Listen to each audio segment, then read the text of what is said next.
À quel moment voir la nudité d'autrui se solde par une malédiction? Autour de la question, nous recevons ce matin le révérend Francis Chinona. Pasteur Francis, bonjour. Merci. Arrive-t-il à Dieu de changer d'avis au sujet de sa parole? L'Éternel est omniprésent, omniscient et omnipotent. Il connaît toutes choses dès le commencement. Eh bien, il ne change pas son avis au sujet de sa parole.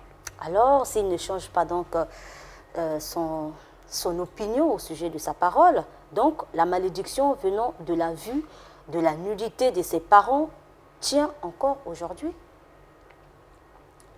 Alors, nous avons dans la Bible des règles qui ont été établies depuis très longtemps, mais qui ont été reprises par la plupart de nos sociétés et qui sont encore en vigueur aujourd'hui, parce que justement ces règles ont toute leur place. Ces règles sont des règles à la fois de bon sens et des règles qui permettent d'avoir une vie harmonieuse en société. Parce que si ça ne devrait pas être le cas, en tout cas la vie même n'existerait pas, parce qu'on serait là en train de se choquer et de s'entrechoquer entre nous, ce qui ne serait pas vraiment intéressant. Alors, la nudité, ici, c'est le fait c'est quelqu'un qui n'est pas recouvert, quelqu'un qui est dans un état où il est nu. Et si vous voyez sa nudité, ce ne serait pas une bonne chose, parce que, en fait, ça fait partie de son intimité. Et l'intimité de chacun doit être respectée. Théoriquement, c'est l'individu lui-même qui doit vous inviter à regarder son intimité. Et là, en particulier, c'est dans le cadre du mariage. Lorsqu'il a dit oui pour devenir votre femme, ou alors il s'est engagé à devenir votre mari, en ce moment-là, il peut vous montrer sa nudité, parce qu'il y a eu un engagement de part et d'autre. Et à cause de cet engagement, on peut le faire. Mais quand il n'y a pas d'engagement, chaque fois que vous voyez la nudité de quelqu'un, même en lorgnant pendant que les gens sont en train de se laver la douche, vous êtes en train de commettre un péché, parce que en fait, vous êtes en train de violer l'intimité de quelqu'un. L'intimité d'une personne est sacrée. L'intimité d'une personne est quelque chose qui doit être respecté. Alors, permettez que je vous fasse répéter, Pasteur Francis, à quel moment donc voir la nudité de ses parents se solde par une malédiction? Alors, nous avons les règles. Revenons un peu sur ces règles-là. Vous avez d'abord dans Genèse, au chapitre 9, au verset 22 et 23, un homme qu'on appelait Cham, qui avait vu la nudité de son père, qui s'appelait Noé. Noé avait 3 enfants, Sem, Sam, Cham et Japheth. Donc Cham, voyant que son père avait pris du vin et s'était découvert, il était allongé dans le champ, il a vu la nudité de son père, il est allé rapporter cette nudité à ses frères, ce qui ne se devrait pas, parce que c'était la honte de son père qu'il rapportait à ses frères. Ce qu'il aurait dû faire, c'était de couvrir son père et de veiller à ce que personne ne viole sa nudité, ne voit sa nudité, jusqu'à ce que son père se relève, et ne devait en parler à personne. Mais en l'ayant fait, il a été maudit. Parce qu'il a vu la nudité de son père, et ensuite il est allé rapporter cela à l'extérieur. Il a été maudit. Donc, voir la nudité de son parent est irrespectueux. Voir la nudité de son parent est mauvais. C'est interdit par la loi de Dieu, et vous êtes passible de malédiction devant Dieu. À côté de cela, vous avez l'autel de l'Éternel. Lorsqu'on a construit l'autel de l'Éternel dans l'Ancien Testament, déjà à l'époque du sacerdoce d'Aaron, donc le sacerdoce lévitique, il était dit à Moïse que les sacrificateurs, lorsqu'on leur ferait des tenues, il fallait éviter qu'ils puissent être nus en dessous. Déjà, l'autel de l'Éternel, on ne devait jamais y monter avec des degrés, par des marches. C'était interdit. Dieu dit, si vous montez à mon autel par des marches, eh bien, moi, je verrai votre nudité sous votre robe. Je ne veux pas de cela. Donc, ne mettez pas de marches à l'autel. Ça, c'est 1. 2, il dit, vous devez faire en sorte que les sacrificateurs qui vont travailler à mon autel puissent tous avoir des caleçons en lin sous leur robe, pour que moi, je ne vois pas leur nudité. Parce qu'en dehors des marches, il peut y arriver une fausse manœuvre qui ferait que la robe se soulève et que l'on voit la nudité du sacrificateur, et que cela soit exposé devant Dieu. Donc, la nudité de quelqu'un, et surtout pas de ses sacrificateurs, ne doit être exposée devant Dieu. Dieu ne le veut pas.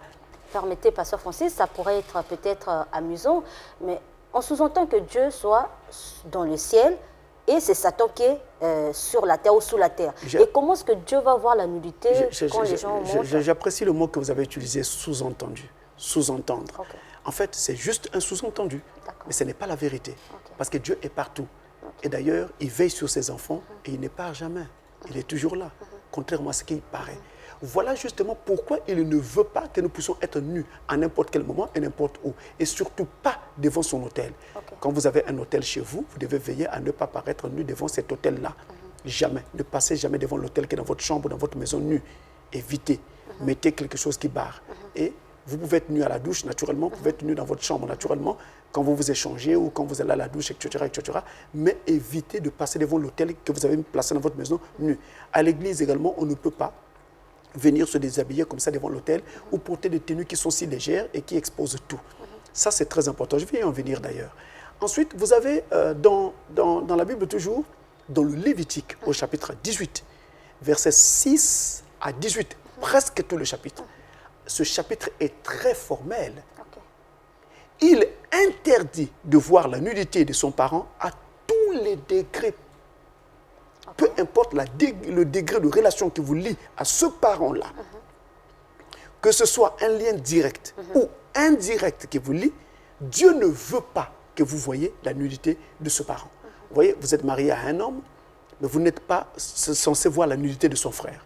Vous n'êtes pas censé voir la nudité de votre beau-père, etc., etc., etc. Et donc, lui aussi, il a des obligations pareilles vis-à-vis de vous. Et chaque fois que nous le faisons, nous prenons là une malédiction devant Dieu.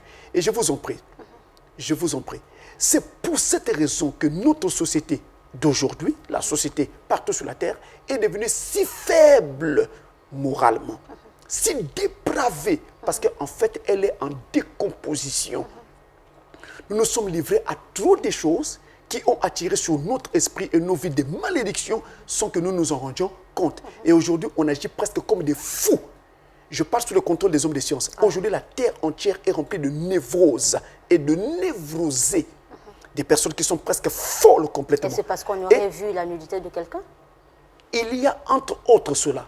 Et la nudité aujourd'hui d'ailleurs, elle se vend à vil prix.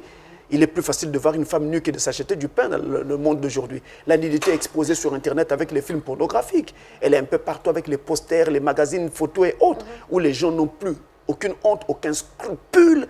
Ils viennent eux-mêmes volontairement exposer tout leur corps et toutes leurs parties génitales. Pasteur, permettez, lorsque vous avez dit que Dieu a demandé aux Lévites de se faire donc des caleçons, est-ce de là où est venue aussi l'idée d'avoir des sous-vêtements, des caleçons, sinon des slips comme on appelle couramment? Je ne saurais le dire. Je sais simplement que ça, c'était un ordre que Dieu avait donné aux Lévites autrefois. Mais je sais aussi que beaucoup des choses que nous pratiquons aujourd'hui ont été plutôt tirées de la Bible. Donc, ils se sont inspirés de la Bible pour faire plein de choses que nous avons actuellement. Donc, voilà encore un cas où, selon les décrets, il est interdit de voir la nudité de. Vous voyez, vous êtes marié et vous venez dans un foyer avec un enfant que vous avez eu dans le passé, avec quelqu'un d'autre.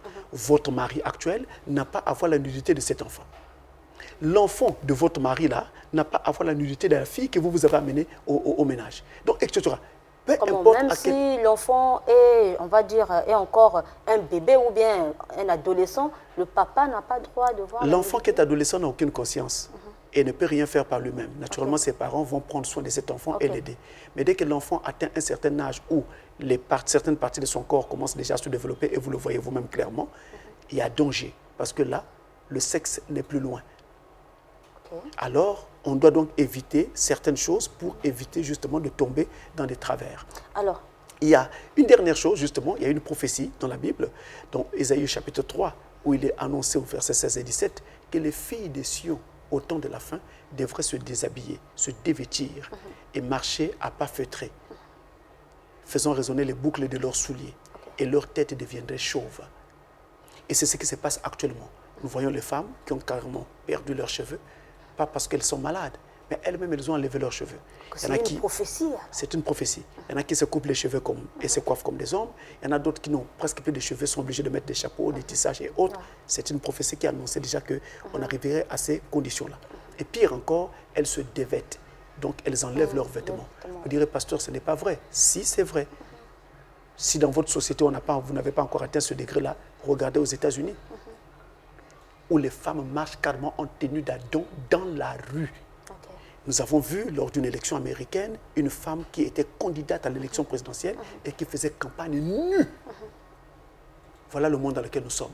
Et je crois savoir que les Russes ont même dit aux États-Unis, parce qu'ils ont voté une loi au Parlement russe où on a interdit toutes ces histoires de LGBT, toutes ces histoires de mariage gay et autres. Ils ont dit aux États-Unis, vous avez détruit vos valeurs.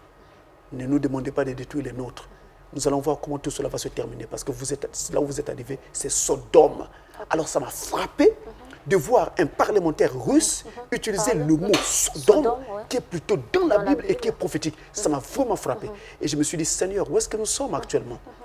Et actuellement, dans la plupart des sociétés, même les sociétés dites musulmanes, je dis bien même les sociétés dites musulmanes, j'ai été dans des pays musulmans, j'y étais, j'ai vu des femmes presque nues, donc en tenue légère. Elles ne sont pas complètement nues, mais la tenue, vous voyez très bien qu'elle est provocante. Donc, c'est fait à dessein, c'est pour provoquer. Et dans les pays arabes, il y a aussi des prostituées. Alors, Pasteur Francis, j'aimerais qu'on prenne quelques exemples pour essayer d'aider tout le monde, parce que c'est un thème quand même glissant. Il arrive que voilà, les parents puissent se doucher avec les enfants. En Afrique, souvent, en Occident, on ne sait pas trop. Il arrive comme ça. Ça se fait aussi en Occident. Voilà. Donc, on a son enfant, on se douche ensemble. Et l'enfant voit donc la nudité de son parent. Est-ce que là, on va parler de la malédiction qui va intervenir? Ça dépend de quel âge. Ça dépend de l'âge de l'enfant. Si votre enfant est encore un nourrisson, il n'y a vraiment aucun problème. Mais quand votre enfant est déjà un adolescent, on ne devrait pas. Parce que vous êtes en train de ne pas rendre service à cet enfant. Vous lui faites mal. Vous mettez déjà dans votre enfant des images sexuelles. Cet enfant peut devenir un malade sexuel par la suite. Il peut devenir très accro au sexe par la suite. Donc, vous êtes en train de dépraver cet enfant sans vous en rendre compte. Donc, on ne devrait pas. À un certain âge, on ne le fait pas. Mais l'enfant est encore nourrisson, il n'y a pas de problème. C'est un nourrisson. Ou alors, il est encore tout petit. C'est un enfant. Il n'y a pas de problème. Mais dès qu'on commence à atteindre la puberté, ça devrait s'éviter. Et n'oubliez pas que l'âge de la raison, c'est 8 ans. À partir de là, l'enfant sait maintenant très bien que ça, c'est un baiser, ça, c'est ceci, ça, c'est cela. Faites attention. Donc, à partir de 8 ans, on ne devrait pas se doucher avec son enfant. Je n'apprends rien au monde. Ok. Pasteur Francis, un parent, sinon votre parent, est en train de se vêtir dans une pièce donnée, ça peut être la chambre et autre, et subitement, l'enfant fait éruption, comme ça, et voit la nudité de son parent. À ce moment-là, ça, c'est un accident. Ça, c'est un accident. Ce n'est pas intentionnel. C'est l'intention que Dieu regarde. Parce que généralement, quand Dieu jugera les actes commis par les hommes, il n'y a pas que les actes qui seront jugés, mais les intentions de cœur également seront jugées. Donc votre acte peut être bon, mais l'intention mauvaise. Votre intention peut être bonne, mais l'acte mauvais. Ce que Dieu veut, ce qui serait alors louable aux yeux de Dieu, c'est que et l'acte et l'intention aillent de pair. Et c'est la même chose lorsque votre parent est gravement malade et qu'il est maintenant incapable de tout. Vous prenez soin de votre parent, lorsqu'on arrive dans ce cas-là, eh bien, on va donc se servir d'une personne de même sexe pour aider ce parent-là. Ça évite déjà ce petit clivage social où c'est la fille qui est obligée de venir prendre soin de son père nu. Non, ça évite déjà ce clivage-là. Donc, on prend quelqu'un du même sexe qui va venir prendre soin de ce parent-là pour ce qui concerne tout ce qui est intime. Et après, pour tout ce qui concerne, par exemple, la nourriture et autres, l'assistance journalière, alors même quelqu'un de sexe opposé pourra alors le faire. Et la notion donc malédiction n'interviendra pas, puisque on va voir toujours la nudité d'un parent. On va voir la nudité de son père, mais au contraire, ou de sa mère, mais là, au contraire, vous êtes en train de porter assistance. Et je vous en prie, en réalité, les actes que nous posons sur la terre résonnent dans l'univers comme des ondes. Et ce qui fait que l'acte en lui-même, il est posé, mais autour de l'acte ou au cœur de l'acte, il y a un esprit, sinon une intention. Et c'est cette intention-là qui va rendre plus intense l'onde magnétique qui se propage au travers de l'univers venant de l'acte que vous avez posé. Il est déjà arrivé, certainement, vous avez certainement déjà constaté, que vous êtes chez vous, mais les pensées de quelqu'un vous frappent, comme si vous avez envie de le voir ou comme s'il est en train d'arriver. Et juste quelques minutes après, le temps de vous en rendre compte, la personne est là devant vous. Ok. Mais qu'est-ce qui se passe? C'est qu'en fait, elle était déjà en train de venir devant vous et elle a projeté ses pensées sur vous. Et ces pensées-là, comme elles se déplacent sous la forme des ondes magnétiques, ces ondes vous ont frappé avant même que l'individu ne vous atteigne. Et voilà comment est-ce que vous avez Voilà un comment est-ce que vous pressentiment. avez eu un pressentiment comme quoi l'individu était en train d'arriver. Et ceci est très, très profond. Alors, Pasteur Francis, dans nos sociétés, il arrive souvent que, voilà, les gens, vous l'avez dit même, les gens, mais de façon délibérée, exposent leur nudité. La personne qui contemple sera-t-elle maudite ou comment? Alors, lorsque vous tombez sur la nudité de quelqu'un accidentellement, il n'y a aucun problème. Donc, vous avez regardé et vous détournez aussi de la tête. Et si c'est dans une pièce, vous refermez aussi de la porte. Là, il n'y a pas de problème. Donc, même la nature et donc Dieu reconnaîtront qu'il s'agit là d'un accident, d'un acte accidentel. Si malgré tout vous restez quand même, vous essayez de profiter, par de contre, voir... si vous restez en train de regarder l'individu fixement, un peu comme on dit dans notre langage courant, vous êtes en train de mater la personne, en ce moment-là, vous êtes en train de poser un acte qui est délibéré, un acte qui est volontairement consenti. Alors, vous tombez là dans un travers.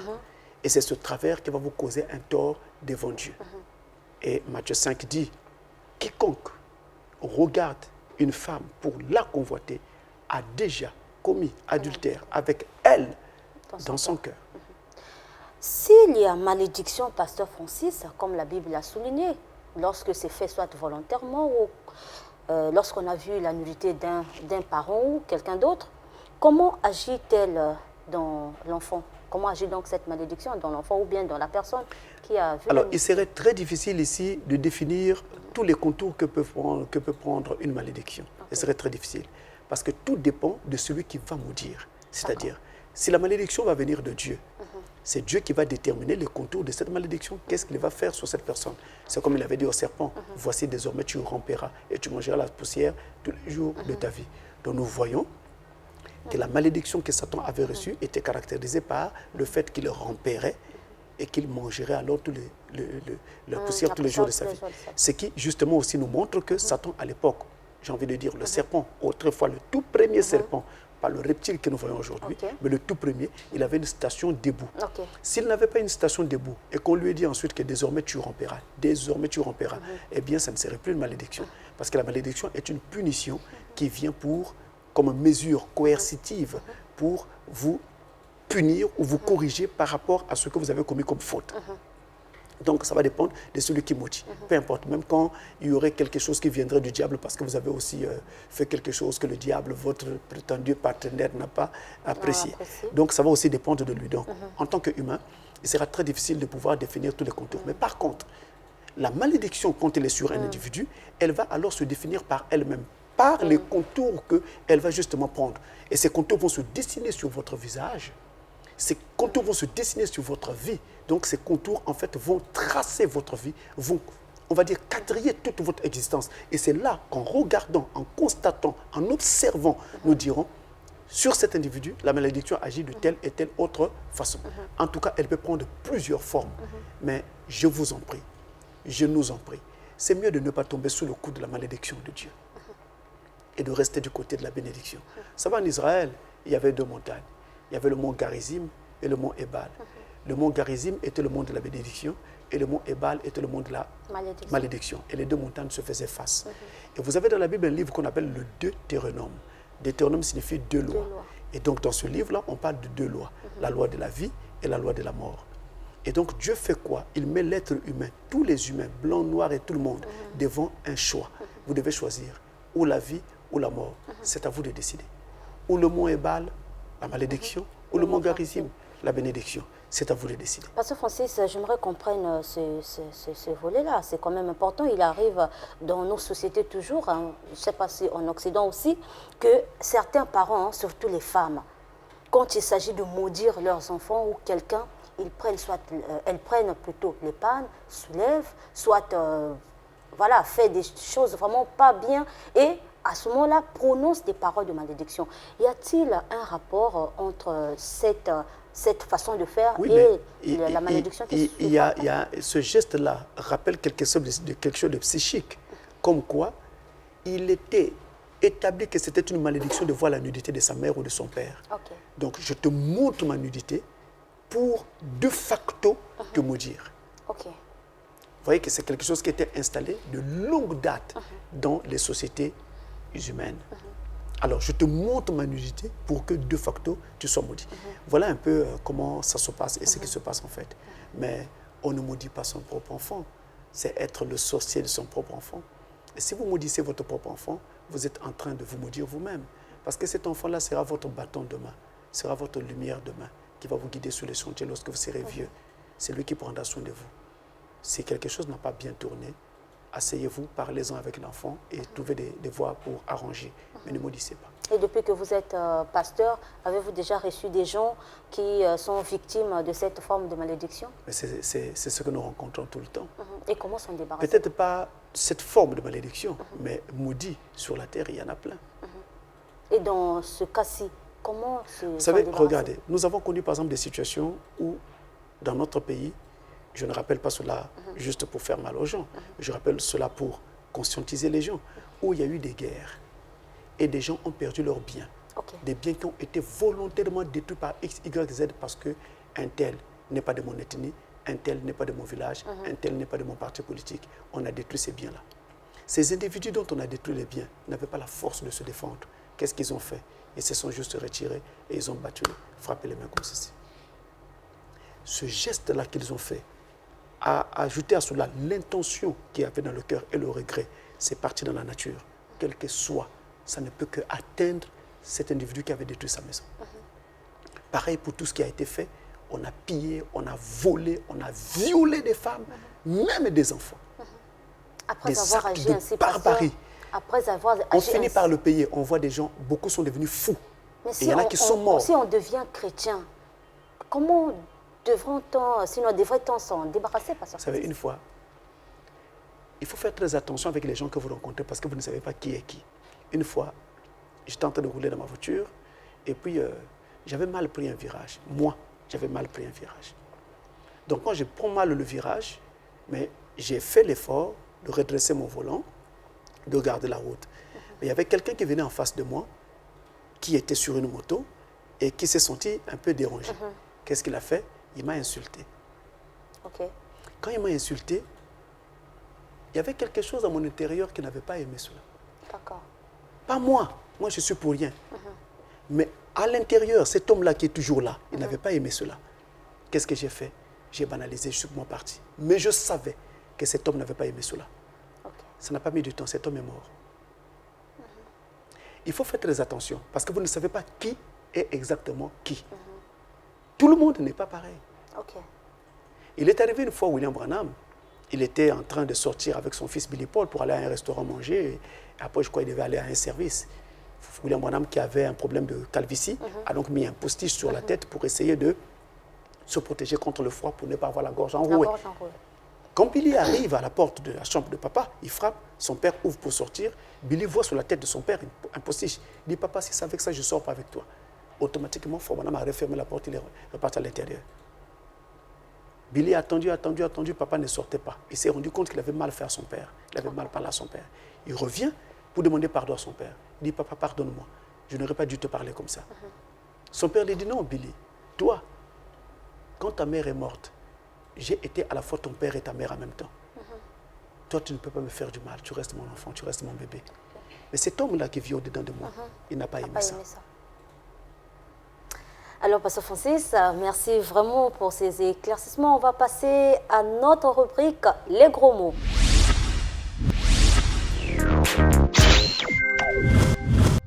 Alors, aujourd'hui, je voudrais vous parler sur le mot « bénédiction ». Okay. C'est un mot qui est très puissant, très important, et on le trouve 82 fois dans la Bible Louis II, la Bible en français Louis II, 82 fois. De toute la Bible. De toute la Bible. Ce qui montre alors l'importance de ce mot. Et ce mot vient du latin « benedictio », qui signifie en fait « louer », parler en bien d'eux. Mais dans le langage biblique, il signifie en fait « grâce ». c'est-à-dire faveur.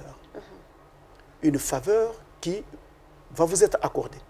Mais attention, bénédiction va vouloir dire grâce lorsque c'est Dieu qui bénit un homme. Ou qui bénit un pays ou une ville ou quelque chose. Donc, Dieu accordant sa faveur à une tierce partie, à une tierce personne, on va donc dire que cette personne a été bénie. Et donc, en langage simple, cette personne a reçu de Dieu une grâce. A trouvé grâce. A trouvé grâce devant Dieu. Maintenant, par contre, bénédiction veut aussi dire action de grâce. Pas seulement grâce, mais aussi action de grâce. Alors, dans le cadre de l'action de grâce, il va alors là s'agir de l'homme qui rend grâce à Dieu pour une faveur que Dieu lui a accordée. Alors, on va donc dire que je bénis Dieu. Moi, je bénis Dieu. Quelqu'un demandait une fois, comment est-ce que toi, un homme, tu peux bénir Dieu? Non, je ne bénis pas Dieu en lui donnant une faveur, parce que je n'en ai pas à lui donner, mais je bénis Dieu en lui rendant grâce. Un remerciement. Exactement. Donc, je remercie Dieu pour la faveur qu'il m'a faite. Et donc, dans le langage biblique, on utilise le mot bénédiction. Je bénis Dieu. Bénis Dieu, bénis l'Éternel pour cela. Voyez-vous? Mais ça veut dire action de grâce. Donc, grâce et action de grâce sont différentes. En quoi ces deux notions sont différentes? On parle de grâce lorsqu'il s'agit d'une bénédiction que Dieu accorde à l'individu. Donc, une faveur que Dieu accorde à l'individu. Mais on parle d'action de grâce lorsqu'il s'agit maintenant de l'individu qui accorde à Dieu, ou plutôt qui présente à Dieu un remerciement. Voilà ce qu'il faut comprendre avec le mot bénédiction. Et dans la Bible, partout où vous voyez le mot heureux ou bien bienheureux, ça veut dire justement béni soit. Heureux les débonnaires, car béni soit les débonnaires. Heureux les pauvres en esprit, béni soit les pauvres en esprit. Et quand on dit bienheureux, c'est exactement la même chose. Ça veut aussi dire béni soit. Alors, Pasteur Francis, merci. C'est sans prix.